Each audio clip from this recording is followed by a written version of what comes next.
ইমানদার কখনো পরিপূর্ণ তথাকথিত সামাজিক হবে না।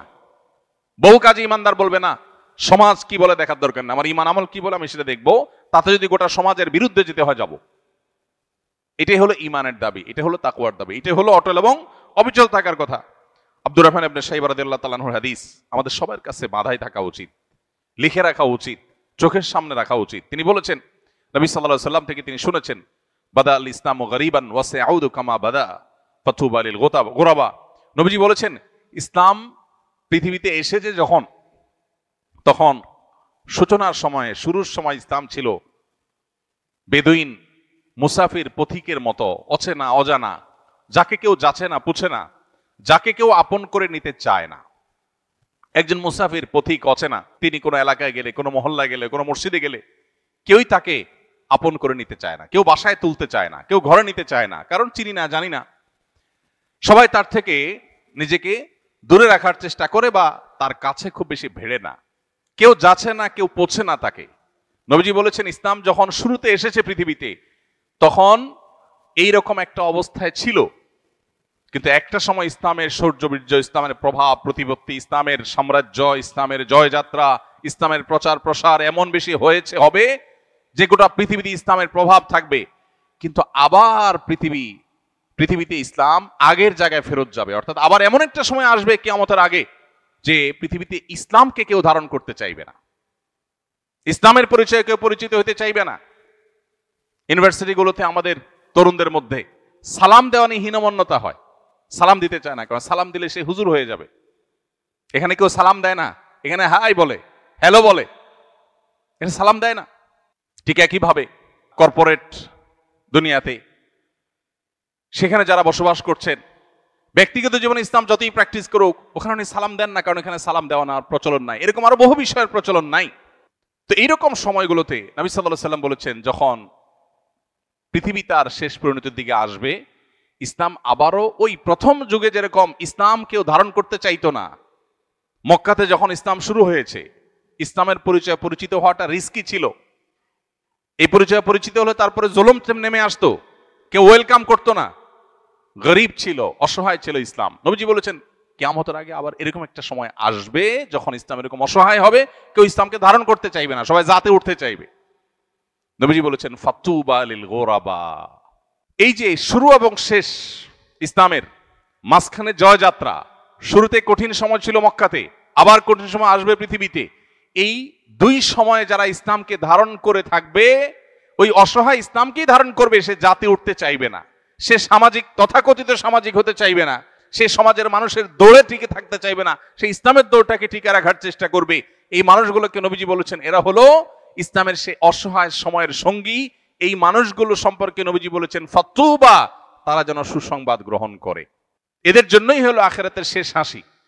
ভাইরা আমার, তখন নবীজিকে জিজ্ঞাসা করা হলো, মানিল গুরাবা ইয়া রাসূলুল্লাহ, হে আল্লাহর রাসূল, ইসলামের কঠিন সময়ে যারা ইসলামকে ধারণ করবে, আপনি যাদেরকে গরিব বলে আখ্যায়িত করেছেন, এখানে অর্থকরী না থাকলে যে গরিব হয় সেটা উদ্দেশ্য নয়, বরং দুঃসময়ের কাণ্ডারি, যাচ্ছে না পোছে না সেরকম পথিকের মতো ইসলামকে ধারণকারী বলতে হে রাসূল আপনি কাকে বুঝিয়েছেন?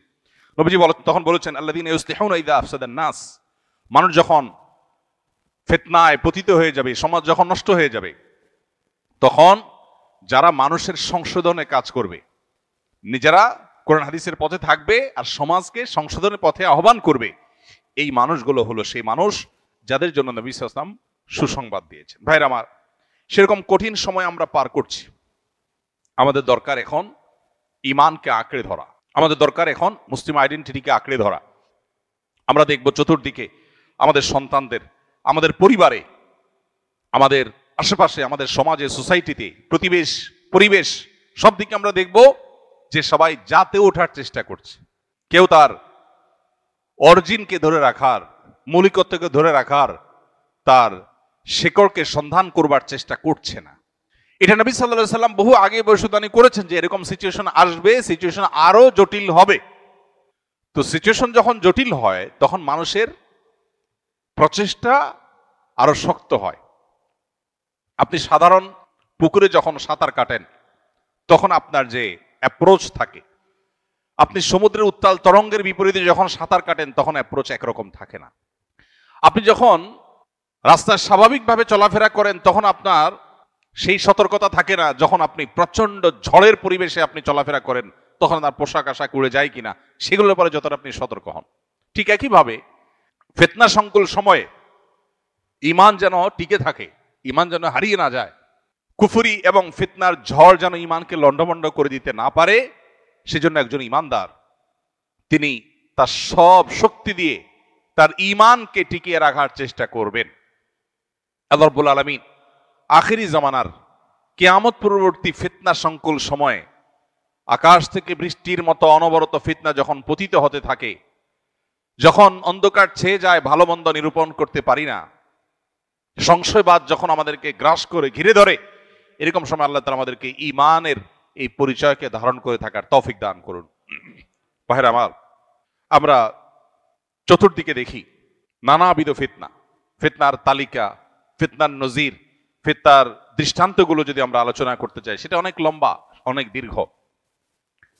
এর মধ্যে থেকে একটা উদাহরণ হলো আজকের পৃথিবী উন্নয়নের নামে আমাদের এমন জীবনধারা বা এমন লাইফস্টাইল আমাদেরকে উপহার দিয়েছে যেখানে মানুষ প্রচুর পরিমাণ সম্পদ কামাই করা এবং খুব বেশি সুখ স্বাচ্ছন্দ্য আর ভোগ বিলাসের মধ্যে থাকা, এটা জীবনের অন্যতম লক্ষ্যে পরিণত হয়েছে। এখন এই পাইপলাইনে যখন মানুষ একবার প্রবেশ করে তখন এটার কোনো শেষ থাকে না। টাকা পয়সা কামাই করা, সমাজের স্রোতের তালে চলা, সামাজিকতা মেনটেন করে চলা এবং অন্য 10 জনের মতো হয়ে চলার চেষ্টা করা, এগুলো মানুষকে তার দ্বীন, তার ঈমান, তার আখিরাত এই চর্চা থেকে আস্তে আস্তে তার অজান্তে দূরে সরায় দেয়। এই জন্য নবী করিম সাল্লাল্লাহু আলাইহি সাল্লামকে আল্লাহ তাআলা সতর্ক করেছেন, আমাদেরকে আল্লাহ সতর্ক করেছেন। কোরআনে কারিমে আল্লাহ বলেছেন, ইন্নামা আমওয়ালুকুম ওয়া আওলাদুকুম ফিতনা, তোমাদের সম্পদ এবং সন্তান এগুলো এক প্রকারের ফিতনা, অর্থাৎ এগুলো তোমাদেরকে ধোঁয়াশার মধ্যে ফেলে দেয়। ঈমান নাকি টাকা পয়সা, ঈমান নাকি সামাজিক স্ট্যাটাস, ঈমান নাকি সন্তান সন্ততির তথাকথিত ক্যারিয়ার। অনেক সময় আখিরাত ডুবাই দিয়ে সন্তান সন্ততির ক্যারিয়ারকে আমরা উপরে তোলার চেষ্টা করি। অনেক সময় সম্পদ এর পাহাড় গড়বার প্রয়োজনে ঈমান, আমল, আকীদা, হালাল হারাম সবকিছুকে ডুবাই দেই। তাহলে আমি যে কোনটা গ্রহণ করব, কোনটা আমার গ্রহণ করা উচিত, এই সিদ্ধান্তহীনতাটাই হলো ফিতনা। নবীজি বলেছেন, সন্তান সন্ততি সম্পদ এগুলো তোমাদেরকে ধোঁয়াশায় ফেলে দিবে, বিভ্রান্তিতে ফেলে দিবে, তুমি কোন দিকে যাবে, এবং বিভ্রান্ত হয়ে দেখা যায় ভুল পথে গিয়েছ, আখিরাত বরবাদ করে ফেলেছ। এর বাইরে আজ ভালো এবং মন্দের যে মাপকাঠি, এই মাপকাঠিগুলো পরিবর্তন হয়ে যাচ্ছে। গোটা বিশ্বে পাওয়ার হোল্ড করা, সম্পদ কামাই করা, এটাই মানুষের মর্যাদার মাপকাঠি হয়ে গেছে, মানদণ্ড হয়ে গেছে। ভালো মানুষের ভাত নাই, সহজ বাংলায়। ভাত আছে কার? যার পাওয়ার আছে, যার টাকা পয়সা আছে। যত নিকটবর্তী হবে পৃথিবী তত সেদিকে মানুষ চলে যাবে।